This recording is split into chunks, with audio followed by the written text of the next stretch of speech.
میرے وطن یہ عقیدتیں اور پیار تجھ خصوصی رپورٹ وائرل نیوز 786 استقبال ربیع الاول اور جشن آزادی کی عظیم الشان تقریب علماء و مشائخ اور قائدین اہل سنت کی بھرپور شرکت لاہور جماعت اہل سنت ٹاؤن شپ کے زیر اہتمام جامعہ اسلامیہ حنفیہ ٹاؤن شپ میں استقبال ربیع الاول اور جشن آزادی پاکستان کے سلسلے میں ایک عظیم الشان پروگرام منعقد ہوا، جس میں علماء کرام، مشائخ اعظام، اکابرین اہل سنت، انجمن ائمہ و قرۂ اہل سنت اور مختلف تنظیمات اہل سنت کے رہنماؤں سمیت عاشقان رسول صلی اللہ علیہ وسلم نے بھرپور شرکت کی۔ تقریب کی صدارت امیر اہل سنت علامہ غلام شبیر فاروقی نے کی۔ تلاوت قرآن پاک اور نعت رسول مقبول صلی اللہ علیہ وسلم۔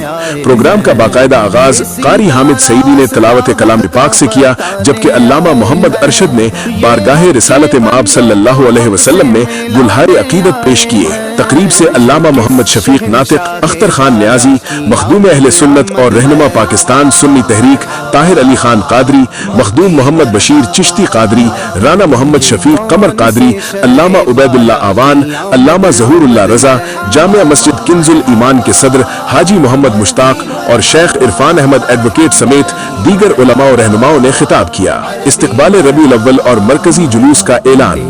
مقررین نے استقبال ربیع الاول کے حوالے سے خطاب کرتے ہوئے کہا کہ انشاءاللہ جشن میلاد مصطفیٰ صلی اللہ علیہ وسلم کو شایان شان، عقیدت و احترام اور بھرپور مذہبی جوش و جذبے کے ساتھ منایا جائے گا۔ اعلان کیا گیا کہ 12 ربیع الاول شریف کو مرکزی جلوس امیر اہل سنت علامہ غلام شبیر فاروقی کی قیادت میں جامعہ مسجد المدینہ سے نکالا جائے گا، جس میں علماء کرام، مشائخ اعظام اور عاشقان رسول صلی اللہ علیہ وسلم بڑی تعداد میں شرکت کریں گے۔ مرکزی جلوس اپنے روایتی راستوں سے ہوتا ہوا واپس جامعہ مسجد المدینہ پہنچے گا، جہاں درود و سلام کے ساتھ جلوس اختتام پذیر ہوگا۔ اتحاد اہل سنت اور دینی خدمات کو خراج تحسین۔ تقریب کے دوران امیر اہل سنت علامہ غلام شبیر فاروقی کی 60 سالہ عظیم دینی خدمات اور اتحاد اہل سنت کے لیے گراں قدر کاوشوں کو سراہتے ہوئے انہیں خراج تحسین پیش کیا گیا۔ اسی موقع پر ترجمان اہل سنت پروفیسر علامہ خلیق احمد آوان کی تعلیمات اعلیٰ حضرت امام احمد رضا خان بریلوی رحمۃ اللہ علیہ، حضرت امام اعظم ابو حنیفہ رضی اللہ عنہ اور اولیاء کرام کی تعلیمات کی روشنی میں اہل سنت کی رہنمائی، عقیدہ اہل سنت کی ترویج و اشاعت اور دینی خدمات پر خراج تحسین پیش کیا گیا۔ جلوس کے استقبال اور دستار بندی کا اعلان۔ جامعہ مسجد کنز الایمان کے صدر حاجی محمد مشتاق نے کہا کہ ہر سال کی طرح اس مرتبہ بھی مرکزی جلوس کا پرتپاق استقبال کیا جائے گا۔ انہوں نے کہا کہ علماء کرام اور اہل سنت کے رہنماؤں کی دستار بندی بھی کی جائے گی، جبکہ جلوس میں شریک تمام عاشقان مصطفیٰ صلی اللہ علیہ وسلم ہمارے لیے قابل عزت مہمان ہوں گے۔ اتحاد امت اور احترام اہل سنت پر زور۔ طاہر علی خان قادری نے اپنے خطاب میں کہا کہ یا رسول اللہ کہنے والے تمام افراد قابل احترام ہیں۔ انہوں نے کہا کہ کسی بھی اہل سنت مسلمان پر بلا وجہ رافضی یا نسبی کا فتویٰ لگانے کی اجازت نہیں دی جائے گی۔ انہوں نے مزید کہا کہ ہم اتحاد امت کے داعی ہیں اور کوئی بھی اہل سنت مسلمان کسی مقدس ہستی کی گستاخی کا تصور بھی نہیں کر سکتا۔ مختلف مساجد سے مرکزی جلوس میں شرکت۔ علامہ محمد شفیق ناطق، رانا محمد شفیق قمر اور حافظ عامر نقشبندی نے خطاب کرتے ہوئے بتایا کہ 12 ربیع الاول شریف کو ٹاؤن شپ کی مختلف مساجد سے علماء کرام اور عاشقان رسول صلی اللہ علیہ وسلم جلوسوں کی صورت میں مرکزی جلوس میں شامل ہوں گے۔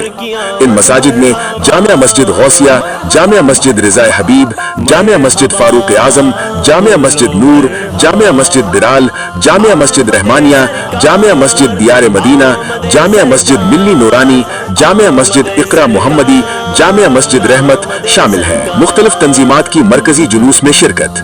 مرکزی میلاد کمیٹی ٹاؤن شپ لاہور، پاکستان سنی تحریک، جماعت اہل سنت، انجمن ائمہ و قرۂ ٹاؤن شپ و جوہر ٹاؤن، تحریک تحفظ ناموس اولیاء، بزم غوثیہ پاکستان، انجمن خدام المسلمین اور تحریک فیضان اولیاء کرام کے رہنماؤں و کارکنان بھی اپنے قافلوں کے ہمراہ مرکزی جلوس میں شرکت کریں گے۔ مختلف مقامات پر جلوس کے استقبال کی تیاریاں۔ مرکزی جلوس کے راستے میں بلاک 11